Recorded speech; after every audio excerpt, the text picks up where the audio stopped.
Alright guys, so I'm going to show you how to change your oil on a Toro Timecutter zero turn. What you're going to need is, the mower came with this. I kind of melted mine a little bit. Do it when the engine's not hot. Hopefully it doesn't leak. You'll need, if you're doing the oil filter, you'll need 2 quarts, a little over 2 quarts. I have a little bit more on the shelf over there. And you'll need this oil filter. I'll leave links for the oil filter in the description below.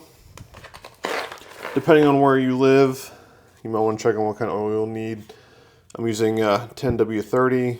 It usually doesn't get over 100 where I live at, but if it's over 90 anyway, I'm not going to be cutting grass. So let's go ahead and get started. Alright, so if you look down here, you can see the oil drain.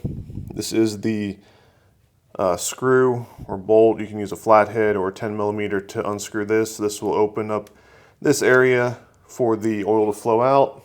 Now the tube that came with it, like I said, don't drain it while the engine's hot because it will melt. What it will do is it'll just hook up on this end right here.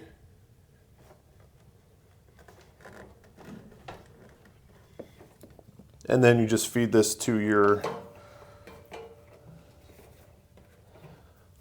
oil pan, and that will hopefully keep all the keep it cleaner when you drain oil in this mower. So let's go ahead and drain the oil. So I already started it with the 10mm. I'm going to now do it by hand.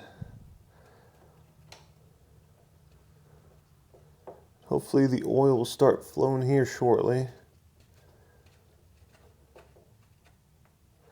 Here we go.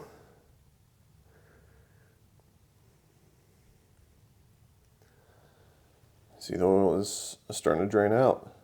Now, this is a pretty slow process.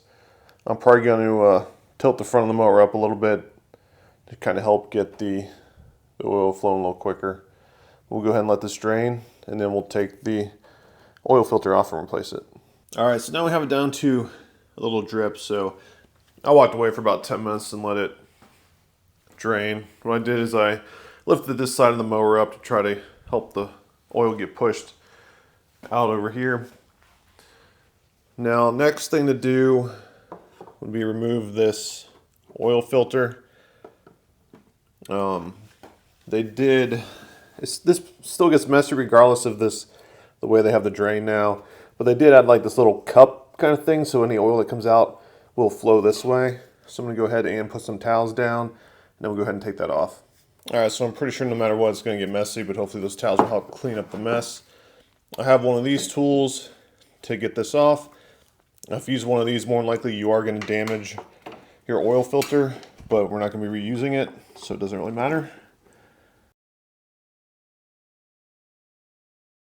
So it wasn't too bad. Alright, so we have the old one and the new one. I'm going to go ahead and put some oil on this ring. Alright, so now let's go ahead and slip this back on, screw it in. And I usually just tighten these by hand, as tight as I can go. They don't seem to leak.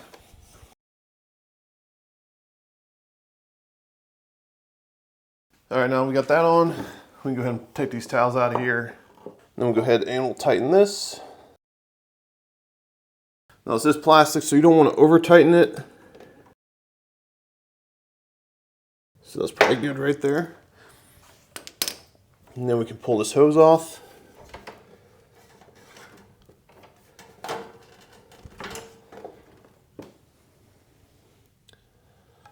And now we're ready to fill it up with oil. All right, so the oil goes in right here. It takes 2.1 liters with a oil filter change. All right, so I ran the mower for about 2 or 3 minutes. And we're gonna check the oil level.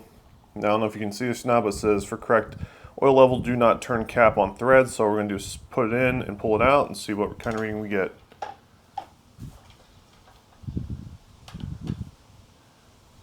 So we are